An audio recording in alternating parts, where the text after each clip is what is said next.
Ben, vitamin G must be so expensive. It does so many good things, right? I mean, can we even afford it? Can we afford it? How much does it cost? Do they sponsor the show? Vitamin G is gratitude. It is the feeling of gratitude. Vitamin gratitude. To Debbie's point, it's not expensive. It is free. There's no toxicity limit. You can take as much as you want. There's no negative feedback loop, meaning you take as much as you want and your body still gets the same benefits, even if you take more, different than a hormone. And it really is, all those studies are on gratitude. And here's the thing, I was very intentional when I said it's the feeling of gratitude. I didn't say it's the practice of gratitude. There's a difference. You could practice gratitude and you'll get benefits. But if you treat it like a practice and an intellectual exercise, you won't get all the benefits that I want you to get. Gratitude is a feeling, not a practice. Gratitude is strength training for your soul. Welcome to Vitality Made Simple. The following production is for educational and entertainment purposes only. If you need medical advice, call your doctor. Now, let's go to Vitality Made Simple.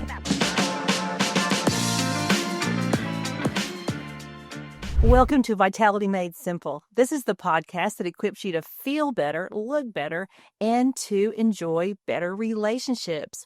I'm Dr. Debbie Osment, your host, and it is a joy to have Ben Azadi with us. Welcome, Ben. Hi, Debbie. Nice to be with you. Love what you're doing, and it's an honor to be on your podcast today. Well, it's an honor to have you because you're so good at relationships. I met you in Austin at a medical conference that you conducted called KetoCon originally, Hack Your Health, and you had such a relational feel there, Ben. You made everybody feel welcome. You made it like a big family. It was a large conference, but I was just so impressed with just the way you ran the whole thing. It was super. Thank you for that. Well, it wasn't my conference. I was a part of it, but no, that's Robin Switzer's conference that you're referring to. I was a keynote and a big part of it, but credit goes to Robin because she's the one who runs it. But I remember the conference. I remember meeting you. It was so much fun. I had the keynote and the book signing, but it's one of those conferences, Debbie, that when I speak at an event, I'll speak and maybe hang out for a little bit, and then I'm gone.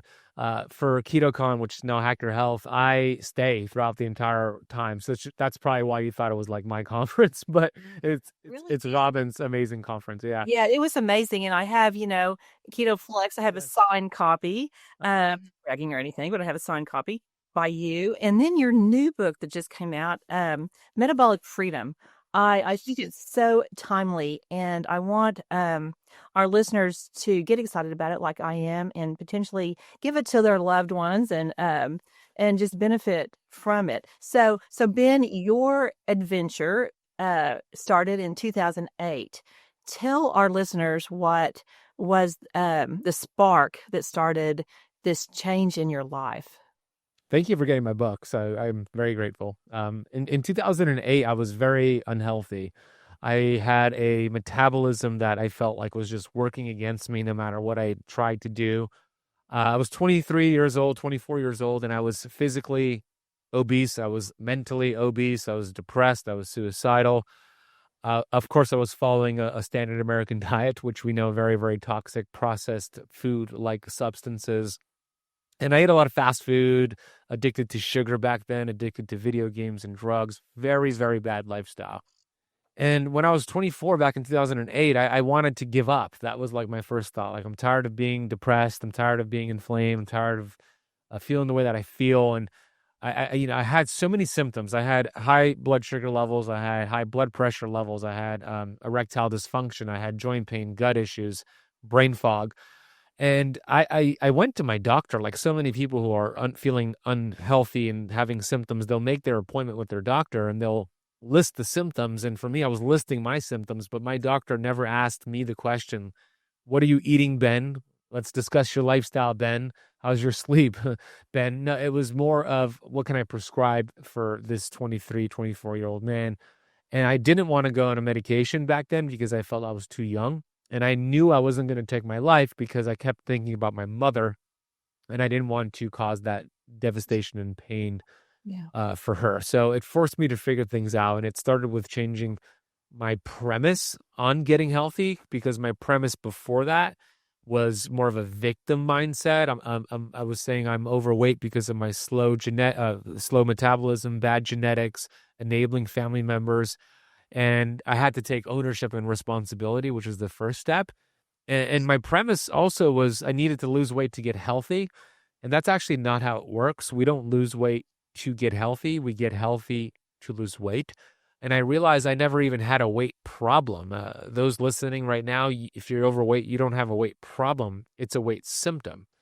And once I understood that, then I focused on getting healthy. Then I focused on your topic, area of expertise, chronic inflammation. And as I started to remove the interference, and interference is, my body started to heal. The weight started to come off. The brain fog started to go away. The symptoms started to go away. So that was 17 years ago. I'm now 41, and I feel the healthiest I've felt in my entire life. And it's just a testament to the way God made the human body. God made the body to be self-healing as long as we do our job, which is to remove the interference. And that's what I did, and that's hopefully what we inspire your audience to do today. Yes, our bodies are designed to heal, and we just have to figure out what the design manual looks like. Now, I think one of your superpowers, Ben, is that you have the ability to make things simple. And so in Keto Flex, you talk about, a flexible way to get into ketosis. Now, in Metabolic Freedom, you give people a 30-day plan. And I think anybody listening who's frustrated could think, okay, I can do anything for 30 days. Just, whatever it is, there's going to be an end to it. Why 30 days? Why is that a magic number? For most people who do something for 30 days, they start to reprogram their subconscious mind, their paradigms, as it's called. And everything that we do, all of our habits, our behaviors, are a result of something called paradigms. Paradigms are a set of habits deep in your subconscious mind. It's why you do what you do. All of your behaviors are pretty much because of your paradigm. So if you are getting bad results in your life, you're not healthy, you have symptoms, whatever it is, it's because that's the way you're currently programmed. So if you could start to apply what's called repetition, if you start to apply something day after day, week after week for 30 days, now you've done it enough times where the old paradigm is replaced with the new idea.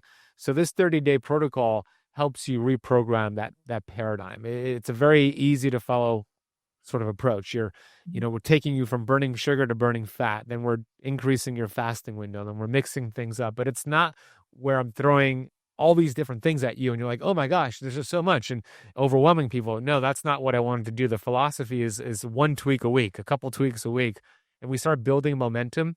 And then if you do it for 30 days, now it's pretty much going to stick where you're going to do most of it moving forward. And that's why I wanted to make it 30 days versus 60 or 90 or even longer.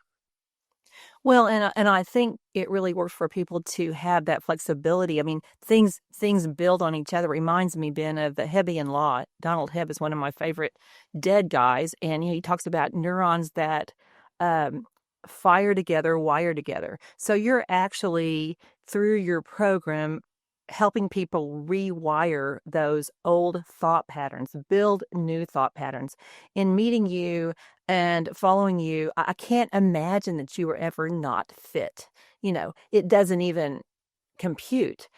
So when you see people getting started on your program, what are some of the typical mistakes or, incorrect thoughts that they typically have initially?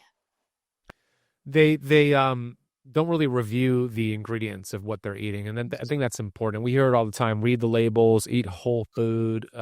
It makes a lot of sense, right? Single ingredient food. So if you skip that and you're just buying foods that say like low carb or keto friendly or gluten-free organic, doesn't necessarily mean it's healthy. There's a lot of dollars behind the marketing of these companies to make it look very healthy, but the mistake a lot of people make is they're not reading the actual ingredient list. And I'll give you an example of what I mean by a processed food versus a single ingredient whole food. When we go to the supermarket, we all see it. We are in the perimeter and we see the produce section. And if we pick up a potato and look at the ingredient list, it's just one ingredient, potato. Same thing with avocado, same thing with egg, same thing with beef. These are single ingredient whole foods. But if we get the processed version of the potato, which of course is the potato chip, which is in the inner aisle, and we look at the ingredient list, even though it might say organic, gluten-free, whatever buzzwords that are out there right now. But if you look at the ingredients list of that packaged processed food, now there's going to be 15, 20 ingredients that are going to be inflammatory. That's going to spike your glucose and spike your insulin. So, the first step is to start with single ingredient foods and read the ingredients list, and don't fall for the really clever, brilliant marketing that these companies have out there, because it fools a lot of people. Oh, it's super tricky. I just got that little Olive app, and you can scan so-called healthy foods. It's always the snack foods, like you say, though, that have, it's not natural foods that God made. But even among those, Ben, it can vary so much on, the rating of quality. It's shocking. Wow. I don't know about that Olive app. So you scan it and it gives you a rating on processed foods? It does. But the good thing about this one, and I mean, I'm new to it. I literally just downloaded it last week. They don't take any money from anybody. So it's like $5 a month. And, a lot of the other food apps are actually sponsored, and you'll get information that is not accurate on fats. I mean, this app seems to understand the difference between good fats and bad fats. And of course, that's something you bring out so well in your book. Tell our listeners how to discern good fats and bad fats. Yeah, thanks, Debbie. This is very important, because these bad fats, as you call it, I agree, they're in 80% of our food supply in the United States. They're everywhere. They're at your healthy, I'm putting that in quotation marks, healthy restaurants, high-end restaurants. They're at your Whole Food, a supermarket, hot food bar. And they're processed fats. They're also called seed oils, vegetable oils, omega-6 fats, linoleic acid. These are all the same name for these processed fats. And the reason why they're so inflammatory is because when you consume them, before you even consume them, they're already oxidized because of the processing of them. They're called polyunsaturated fatty acids. And the word poly means many.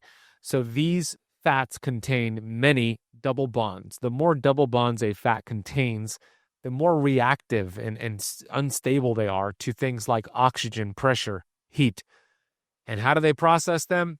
Oxygen, pressure, heat, the three things that it reacts to. So as it is processed in this industrialized process, they're adding chemical agents and detergents to cover up the rancidity, and then they're putting it in a bottle and saying it's heart healthy, canola oil, or American Heart Association stamp of approval. It's far from being healthy. They're inflammatory before you even consume them, but we buy them and then we fry them again over and over and over. And I remember that, Debbie, when I was a kid, my mom worked for Kentucky Fried Chicken, and she would bring me home Kentucky Fried Chicken. Of course, they fried in vegetable oil, and some days she didn't bring anything home, and I would be an angry little fat kid saying, "Mom, where's my chicken?" And she would say, "Well, they haven't changed the oil in 14 days." And I'm like, "So what?" And she said, "Well, it's supposed to be pretty clear, and this oil was pitch black. It's like motor oil." So they would fry it with it over and over and over. And when it gets into your body, you might think, okay, I know they're inflammatory. My body has these detox systems in place. It could get rid of it in hours or days or maybe weeks. No, the half-life of these bad fats, it's 680 days, meaning if you stop eating them today, 680 days later, half of them will still be in your cells, creating inflammation, low-grade chronic inflammation. And on top of that, there was a study that I put in Metabolic Freedom from Dr. Martin Grudfeld, who's a toxicologist, who analyzed toxins produced from frying vegetable oil, French fries in vegetable oil, and he was measuring the aldehyde contents, and aldehydes are carcinogenic. When we smoke tobacco cigarettes, the reason why tobacco cigarettes are linked to a higher chance of cancer is because of the aldehydes that are produced. Well, he saw in his study that about 20 to 25 French fries that were cooked in vegetable oil produced the same amount of aldehydes as 20 to 25 tobacco cigarettes smoked. That means one French fry is a tobacco cigarette smoke. So it's a problem. So I'll give your audience a whole list of the ones we want to remove, and then a list of the ones we want to consume that are actually healthy. So the ones to remove are canola, corn, and cottonseed oil, soybean, safflower, sunflower oil, rice bran, and grape seed oil. These are highly unstable, inflammatory fats, and they're everywhere. Do an audit. Make sure you're not consuming them. Instead, we want stable fats, like saturated fats. I was talking about the double bonds earlier. There are 0 double bonds in a saturated fat, making it very stable. So saturated fats are going to be coconut oil, butter, ghee, beef tallow, duck fat, great oils or fats to cook with, very, very stable. And then even fats like monounsaturated fats are pretty safe too. These contain a single double bond, and these are going to be avocado oil and olive oil, and those are going to be better for salad dressings and dips. So this is very important. Just this one swap right here will lower inflammation in your body. Yeah, and inflammation is the key. So what do you see? Of course, my area, my interest is the sneaky oral inflammation from the oral microbiome that makes people old faster. Comment on just chronic inflammation, Ben, and different sources in the body and how that's going to impact blood sugar, insulin resistance, just all the things you talk about in the book. Yeah, it's everything, to your point. I mean, inflammation, there's 2 primary types of inflammation. There's acute inflammation, which, for example, it's if you sprain your ankle or have a sore shoulder from lifting too many weights. This is short-term inflammation where your body sends the proper signals and nutrients to heal that area, and maybe in a couple of days that inflammation and pain is gone. Nothing really dangerous about that. The real boogeyman is the chronic, low-grade cell inflammation. That's when your cells are inflamed. Every symptom that you have is a result of your cells being inflamed. And to your work and point, a lot of it starts in the mouth for sure. But what happens is we have about 50 to 70 trillion cells inside of the body. Every cell has these receptor sites integrated into them called the integral membrane proteins. And there's about 30,000 on one cell, 70 trillion cells. So there's a lot of these receptor sites. And these receptor sites are essentially like cell phone antennas receiving a signal. They're receiving signals from your hormones, your nutrients, oxygen, thoughts. These are substrates your cells and metabolism need to produce energy, burn fat, feel good. But when there's inflammation on that cell membrane, the communication is blocked. If I hit mute on my mic here, there's going to be frustration. I could be screaming at you, but you're not going to hear me, Debbie. My message is not going to be communicated. There's going to be dysfunction. It's the same thing when you have inflammation. Your hormones can't communicate to your cells. There's a mute button on your cells. It's locked. So we want to reduce inflammation to open up those receptor sites so communication is restored. Otherwise, we have this, what I call metabolic blackout. And when that happens, you could take all the supplements in the world. You could take all the hormones in the world. You could do all the exercise in the world that you want. You're still not going to feel well. It isn't until you lower cell inflammation. Once you lower cell inflammation, then the symptoms start to go away, because the symptom is not the actual problem. Your symptoms are actually a gift from God. It's your body's way of communicating to your check engine light that something in your environment, maybe something in your mouth, something you're eating and thinking is causing a blockage, and your body will show you a symptom to kind of alert you like a check engine light. But we look at those symptoms as something we hate. Let's go get a medication and mask it. But no, those symptoms are actually your body's way of communicating to you. So it's really important to address cell inflammation, because that is the root cause of pretty much every disease and every symptom out there. Mm-hmm. Yes, and that is sort of the relationship of your cells to everything else. I mean, you have to correct that relationship. You mentioned a couple of times, Ben, our thoughts. So the main thing I remember about you when I hear you speak, I've heard you speak several times, was about a vitamin not many people have heard of. We know about the fat-soluble vitamins, A, D, E, and K. We know about vitamin C. We know about the B vitamins. But tell us, Ben, about vitamin G. Yeah, great lead up. I love it. I love that you didn't give it away, too. So, yeah, vitamin G is the bee's knees. It's like the greatest, most powerful supplement out there. Speaking of inflammation, like once you take vitamin G, there's a reduction in cell inflammation. There's numerous studies on vitamin G. UC Davis, I have a study in the book from UC Davis showing that those who take vitamin G have healthier blood pressure levels, healthier blood sugar levels. I know Dr. Joe Dispenza has done brain scans on individuals who take vitamin G, and he's seen cortisol drop and their IgA levels in their immune system increase, showing their immune system is more supported. He also has seen 1,200 chemical reactions take place in the brain simultaneously to taking vitamin G. He noticed dopamine, GABA, serotonin, oxytocin, these feel-good chemicals that flood your system.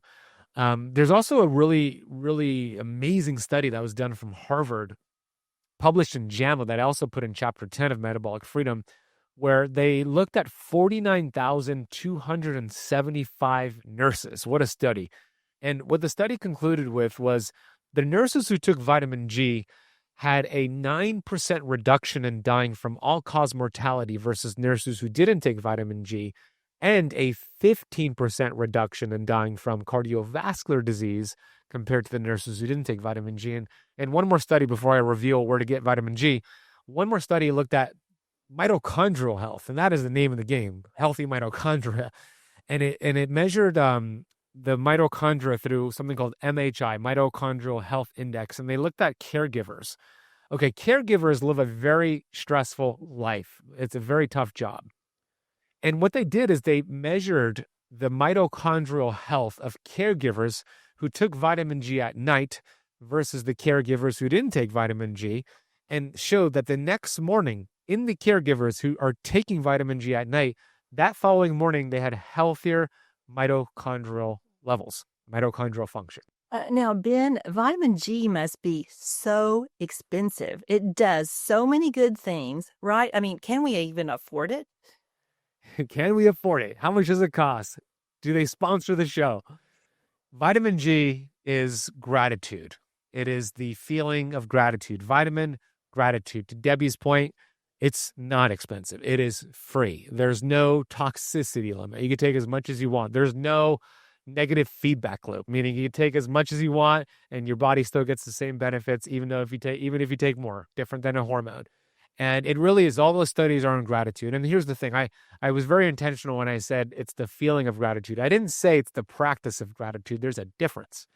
You could practice gratitude and you'll get benefits. But if you treat it like a practice and an intellectual exercise, you won't get all the benefits that I want you to get. Gratitude is a feeling, not a practice. Gratitude is strength training for your soul. So what I mean by that, many people who start doing gratitude, and this was me for many, many years when I started doing gratitude, I was just doing it as a checklist. All right, I did it, 10 things I'm grateful for, I'm on to the next thing. And there's benefits to that, don't get me wrong. But once I started to actually feel it, and instead of choosing 10 things, maybe I chose 1 or 2 things and spent like a minute on each thing, that's where I started to notice more benefits. That's where you'll start to notice more benefits. So when you get your vitamin G, feel it. Don't just treat it like a intellectual practice. I have never, heard that distinction explained. I know you talk about that.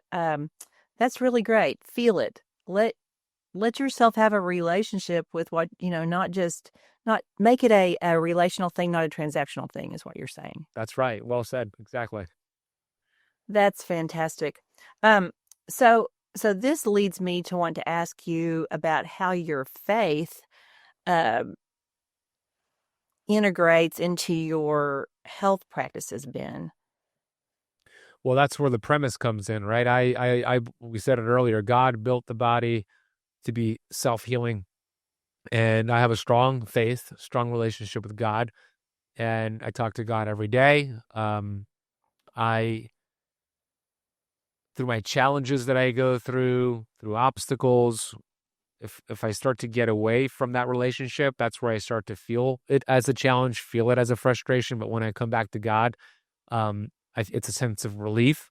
In the grand scheme of things, like, our problems are really, really small. We're on this planet for maybe 80 years, 100 years, 120 years, if you're really going for it. But that's the physical part, right? Our soul, we are the offspring of a deathless soul. So our soul lives on forever, right? This is just the journey of it right now in this human body. So that's why we want to take care of this body so we could enjoy it as much as possible. But beyond this, life and death are both the same thing. They're transitions. It's a transition of the soul. So for me, it's everything. I always tell my community that that we are all masterpieces because we are all pieces of the master. And, once you really like just think about how incredible the human body is, like it's so remarkable. It really is. You're going to want to treat your body better. You're going to want to remove the interference. You're going to want to do all the things you enjoy because God wants to do those things through you, not for you, but through you. So faith is huge. Faith is something that I talk about all the time. I'm also respectful, and I also respect anybody who has a different faith or no faith or whatever it is. That's just my faith, and I love it. I appreciate it. So every morning I read Jesus Calling. I read a passage from Jesus Calling. Every day I'm in prayer. Like I said, I always go to God when I'm going through challenges, but I also go to God when I'm just grateful. And the more gratitude I have, the more God shows up for me in really, really beautiful ways. And I don't believe in luck, by the way. I don't think there's a God that says, okay, let's give Debbie a chance, or okay, let's give Ben a chance now. I don't believe in that. Voltaire once said, luck, chance are words we invented to explain the known causes of the known effects, of unknown causes. So I don't believe in luck. I believe in law. I believe everything was designed this way. So I know it's a long answer, but I have a strong faith, and I know you do as well. And I love to share it. That's a wonderful answer. And I think gratitude is so much living by design. I think, that's all through the Bible. And that verse, I don't know if I'm right on the address, but it's in Ephesians. We're his masterpiece created in Christ Jesus to do good works, which he prepared in advance for us to do. And I just love that word masterpiece, Ben, because any masterpiece you want to take good care of, and there's a reason for it. And I feel like if people can really get your premise of, what do you want to do in your life? Why do you want to be healthy? Why do you want to feel good? What's important to you? Then that's the driving force. Then it's easy to make these changes. It's easy to do your 30-day reset and keep it going and be committed and rewire your brain. It's so good. And of course, these bodies were designed to move. So tell our listeners how resistance training is part of your program. Yeah, that's really important because the more muscle mass we have, the more insulin sensitive we're going to be. And when I say muscle mass, I'm not saying to become a bodybuilder or to be like this fitness performance. No, I'm saying to put on lean muscle mass. There's a really interesting study that I put in the book that's relevant to this conversation, this topic right here, on the metabolism. Because so many people over the years, I'm sure you've heard it too, Debbie, there's an excuse that we hear. The excuse is that as soon as I hit 40 or as soon as I hit 50, my metabolism just slowed down. It's because of age. A lot of people blame age. Well, this study was from Duke University, and it was published in 2022. I put it in the book, and it was probably the best study ever done on the metabolism that I've seen. It looked at over 6,600 people, and it was a cross-country study, so it involved the United States and other countries. And the cool thing about the study, they used a gold standard for measuring the metabolism, which was a urine test.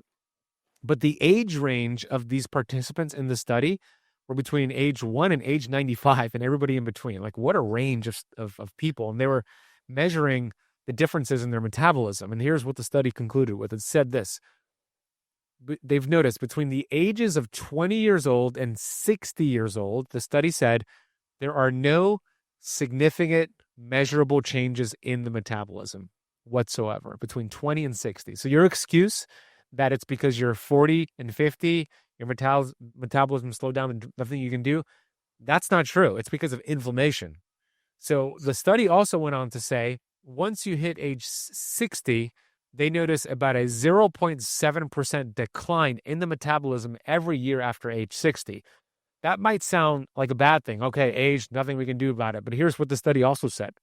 It said the reason why they saw that decline was because of loss of muscle mass. Yeah. That's why the strength training is so important, because if you build lean muscle mass now in your 40s and 50s, or even if you're over 60 and 70 and you're working on it, you could be 95 years old with the same metabolism as when you were 25 years old, right? So that's important. So strength training is important. It doesn't mean you spend an hour at the gym every day.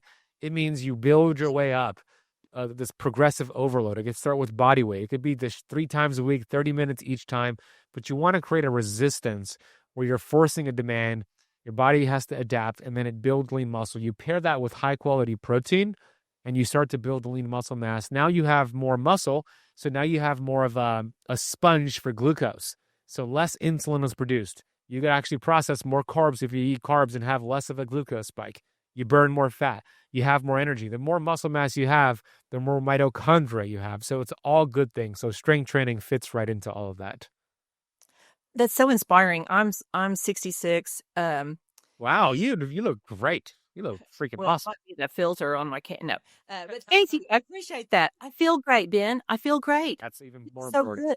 Yeah, and I thank God for that, and I think I thank God for just being in this area to know people like you that are so inspirational because it takes intentionality to lift weights, and you can do it at home. You can, like you said, you can do your own body weight. There's just so many ways, but it's essential. And once again, back to the Bible, Caleb was robust at 85. I mean, I hate that excuse of I'm just getting old. That again is mindset. So I really like how you address that in your book. Now, you did talk about in your book that people can overdo cardio, right? Yeah, it happens all the time. And I was guilty of that too. And I was trying to lose weight. A lot of people think it's all about chronic cardio to lose weight and burn fat. So jogging, running, marathon running. It's actually one of the causes of visceral fat and belly fat is chronic cardio. We're not designed to run like that. This is different than sprinting. Sprinting is great. Short bursts of intensity, great. But chronic cardio, like jogging and running on a consistent basis, that's chronic cortisol, chronic stress, chronic inflammation. It's actually not going to help you lose belly fat. It's actually going to contribute to more visceral fat because of the cortisol response. And that's actually great news because you don't have to spend an hour on the treadmill. You don't have to, run a 5K all the time. But when I say chronic cardio, this is different than walking. Walking is amazing for you. Walking is great for fat loss. Walking is great for longevity. Walking is different than chronic cardio. Chronic cardio is jogging and running at long distance. Walking is amazing for you. I mean, I think walking is like the king, the queen, and everything in between when it comes to fat loss. If your audience did nothing else but started to increase their step count each day throughout the day and walking after your biggest meal of the day, which is really important, you'll start to have more energy. You'll start to burn fat. You'll start to feel better just doing that. And it doesn't have to be that many steps. I mean, studies are showing that just 5,000 to 7,000 steps a day gets you some amazing benefits in terms of extending your lifespan. But if you really wanted to ramp it up for fat loss, then you want to go between 10 and 14,000 steps a day. But most important here, after your biggest meal of the day, go for a 30-minute walk. It does great for digestion, great for that postprandial glucose, great because you produce less insulin, and now some of it's been absorbed by your muscle and liver cells. So walking is great. Chronic cardio, not so great. Well, in my practice of helping people with their gut health, I'll see this J curve. And so think of the J, folks. The bottom of the J is where you want to be. That's when you're feeling good. The top of the J are the people who don't do anything. And, of course, their guts are not healthy. And then the other little piece of the J, that's those people that Ben's talking about that are marathon runners. And I mean, they often don't have a healthy gut microbiome because they're creating inflammation and all kinds of problems from overdoing it. Yeah, exactly. So we don't want to be extreme on any side. We don't want to be completely sedentary, and we don't want to be extreme and do marathons all the time. We want to be right in that Goldilocks zone, to your point. Mm-hmm. Yeah, so good. And then if you walk outside, you even get that extra benefit of nature and hearing the birds sing and, Vitamin seeing. G. Yeah, are you calling it vitamin N, nature? Vitamin N's good. Yeah, so vitamin N, vitamin G, all those vitamins. Yep. You get it all. If you go outside with nature and you see a deer and you're like, ooh, vitamin N, and I'm so thankful, Lord, for these deer and that they're in our neighborhood. And yeah, you just get all this vitamin content with no monthly subscription, right, Ben? That's right. It's free. So good. Well, tell us about prioritizing protein. I know that's part of your program. Yeah, it goes hand in hand with the conversation we just had about building lean muscle. Protein helps you do that. And a lot of people they undereat protein. A lot of women, I work with a lot of women who undereat protein, and especially as you get older, over 40, 50, 60 and beyond, you want to make sure you're really prioritizing protein. Protein does a lot of great things. It acts like a GLP-1. It helps with satiety. So when you eat high quality protein, when I say high quality protein, ideally animal based protein, but whole food protein is what I'm referring to. It activates hormones like cholecystokinin, leptin, peptide YY, similar to what Ozempic can do. It helps with hunger and cravings.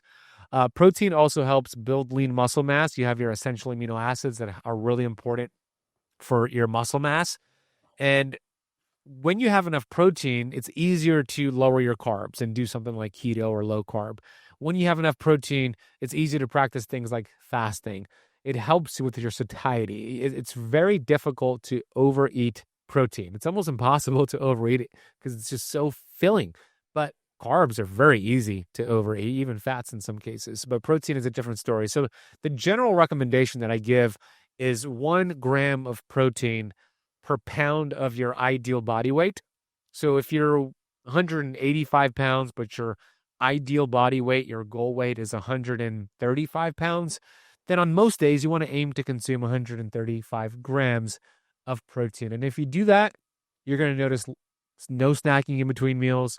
You're going to notice it's easier to fast, easier to do keto. So yeah, prioritize protein first. That's what I would recommend. Yeah, that's terrific. How do you recommend people monitor their blood glucose? What tracking devices do you like? There's a couple ways to do it, right? There's a Keto Mojo is a great option where you prick your finger, put it on the strip, put the strip into the machine, and you get your glucose. You could also test your ketones with that same blood on a different strip. So if you're looking at glucose and ketones, a Keto Mojo is a great option.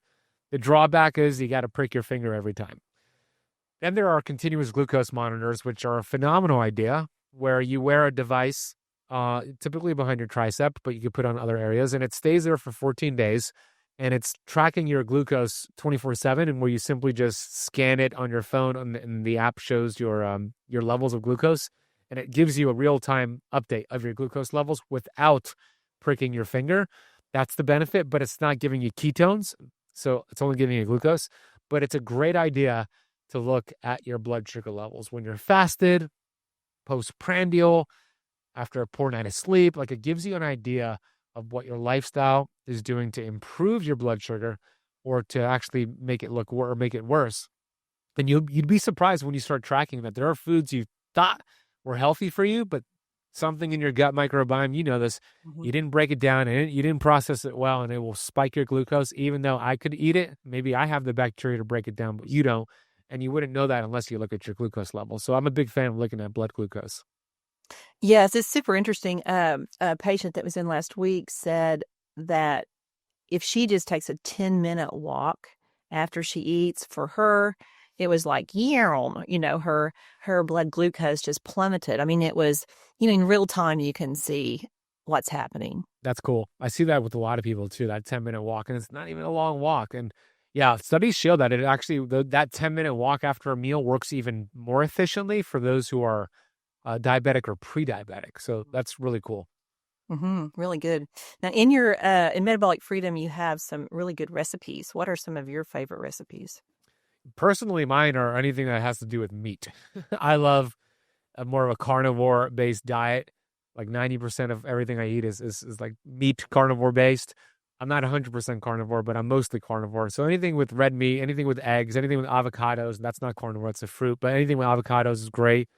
Anything that's simple to make, like, for example, this is not in the book because those books require, the recipes in the book require like preparation, ingredients, time to make, which people love to do that. Some people do. I don't personally. I like quick, easy, delicious meals. So I just cooked a bunch of like grass-fed, grass-finished burger patties. I put some sea salt and some seasoning in it, and like that was it. Like that was my lunch. That was going to be my dinner as well, right? So I like easy, delicious, healthy foods like meat, steak, patties, avocado. That's usually eggs. Those are usually my go-to meals. Yeah, it's so good. And the quality of meat varies so much. Joel Salatin was on the podcast recently, and we talked Oh, about cool. how good this, meat that's raised, on real grass and finished on real grass is so much more delicious. I mean, you can really tell the difference. You can. It looks different, it tastes different. It's you're also supporting like healthier animals, healthier environment. I know, it's more expensive, and I know you can't always have access to it. And sometimes when I'm at a restaurant, a lot of times when I'm at a restaurant, they don't have grass-fed, grass-finished organic. I'm still getting the steak.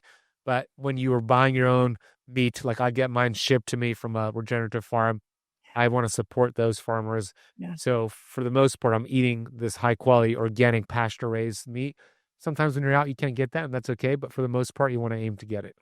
You do. And when you cook at home, it's always less expensive. I mean, the difference in eating out and eating at home is True. so great because you can buy better food cooking at home. So in closing, what words of wisdom do you have for our listeners to boost their vitality? You're the health detective, Ben, and have that reputation. So what would you tell people?